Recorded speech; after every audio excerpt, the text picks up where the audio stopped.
আসসালামু আলাইকুম। এবছর বৃষ্টির পরিমাণ তুলনামূলকভাবে অন্য বছরের থেকে একটু বেশি। তাই এবছর আমাদের খামারের কাজগুলি করতে এমনিতেই আমাদেরকে একটু কষ্ট করতে হচ্ছিল, কারণ প্রতিদিনই প্রায় বৃষ্টি হচ্ছে।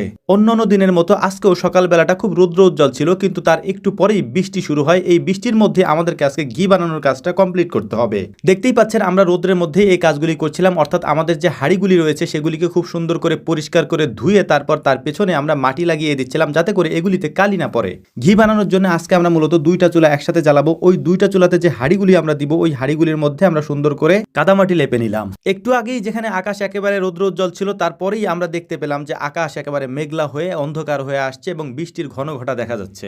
এজন্য মূলত আমরা আগে থেকে একটা প্ল্যান করে রেখেছিলাম, একটা ত্রিপল আমরা এখানে রেখে দিয়েছিলাম, যাতে করে বৃষ্টি আসার আগেই সেটাকে দিয়ে আমরা এখান থেকে বৃষ্টিটাকে ঠেকাতে পারি, অর্থাৎ আমাদের এই কাজের জায়গাটা যেন নষ্ট না হয়। ত্রিপলটা টানিয়ে দেওয়ার পরে সুন্দর করে পাত্রগুলিকে আবারও আমরা মুছে নিলাম, এবং মুছে নেওয়ার পরে এটার মধ্যে আমরা এখন ক্রিম দিয়ে দিব। ক্রিমগুলিকে আমরা এক জায়গায় নিয়ে এসেছি এবং এখান থেকে নিয়ে আমরা ওই পাত্রের মধ্যে ঢেলে দেবো ইনশাআল্লাহ। এরই মধ্যে গুড়ি গুড়ি বৃষ্টি শুরু হয়েছে, পরিপূর্ণভাবে বৃষ্টি এখনো নামা শুরু করেনি। আমরা আমাদের জালটা জ্বালিয়ে দিচ্ছিলাম চুলার মধ্যে।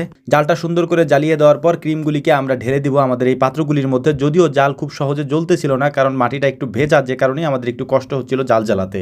আলহামদুলিল্লাহ, জাল জ্বালানোর পরে আমাদের এখন মূল কাজ হচ্ছে এই ক্রিমগুলিকে এই পাত্রগুলির মধ্যে দিয়ে দেওয়া এবং আমাদের পূর্ণাঙ্গ কাজটা শুরু করা, অর্থাৎ ঘি বানানোর যে মূল প্রসেস সেটা শুরু করা।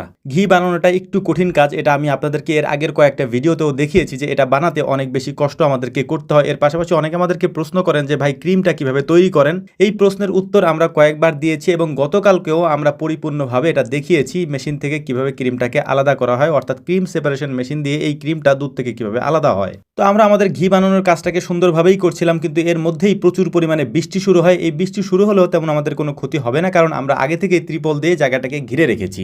ঘি বানানোর সময় সবথেকে কঠিন যে কাজটা আমাদেরকে করতে হয় সেটা হচ্ছে এইটাকে অনবরত নাড়তে হয়, অর্থাৎ 3 ঘন্টা 3.5 ঘন্টার মতো এই কাজটা আমাদেরকে করতে হয়, এবং এই টাইমটা পুরোটাই হচ্ছে যে অনবরত নাড়তে হয়। 1 মিনিটের জন্য এই নাড়াটাকে আমরা বন্ধ করি না। আমরা একজন নাড়াটা বন্ধ করলে আবার আরেকজন সেটা ধরে নাড়তে শুরু করে। এই কারণে হচ্ছে এই কাজটা একটু কঠিন। এর থেকে 1 মিনিটের জন্য কোথাও সরেও যাওয়া যায় না। খাওয়া দাওয়া সবকিছু আমাদের এখানেই হয়। তো আলহামদুলিল্লাহ, এটাকে আমরা দুপুরের পরে উঠিয়েছিলাম। এখন প্রায় সন্ধ্যা, প্রায় রাত হয়ে গিয়েছে। তো আমাদের একটা ঘি তৈরি হয়ে গিয়েছে, অর্থাৎ যেটাকে আমরা কড়াইয়ের মধ্যে দিয়েছিলাম সেটা তৈরি হয়ে গিয়েছে। আমরা যেহেতু দুইটা পাত্রে দিয়েছিলাম তাই আমাদের সময় একটু বেশি লাগতেছে। এর পাশাপাশি হচ্ছে যে আমাদের কষ্ট একটু বেশি হচ্ছে। যদিও আমাদের যদি বড় একটা তাফাল বা হচ্ছে যে যেটাকে আমরা খোলা বলি, এই খোলার মধ্যে যদি আমরা এটাকে বানাতাম তাহলে হয়তো এত কষ্ট হতো না। ইনশাআল্লাহ সামনে আমরা সেটাই করব, কারণ এটার মধ্যে যদি বানাতে যাই আমাদের সময়ও বেশি লাগে, এর পাশাপাশি আমাদের কষ্টও বেশি হয়। এটা থেকে লাঘব পাওয়ার জন্য একটা তাফাল বা হচ্ছে যে একটা খোলা আমাদেরকে কিনে আনতে হবে, যেটার মধ্যে ঘি আমরা বানাতে পারবো ইনশাআল্লাহ। ঘি আমরা যেদিন বানাই সেদিন আমাদের অন্য সব কাজ বন্ধ থাকে, অর্থাৎ এখানে আমাদেরকে থাকতে হয় সেই পর্যন্ত যেই পর্যন্ত ঘিটা একেবারে পরিপূর্ণভাবে আমরা তৈরি করতে না পারি। আলহামদুলিল্লাহ, একদিন ফিল্টার করার পরেই এটা মোটামুটি একটা দানা তৈরি হয়ে গেছে। যত বেশি দিন যাবে তত এটার দানা আস্তে আস্তে আরো বাড়তে থাকবে। তো যাই হোক, আমাদের জন্য দোয়া করবেন। আসসালামু আলাইকুম ওয়া রাহমাতুল্লাহ।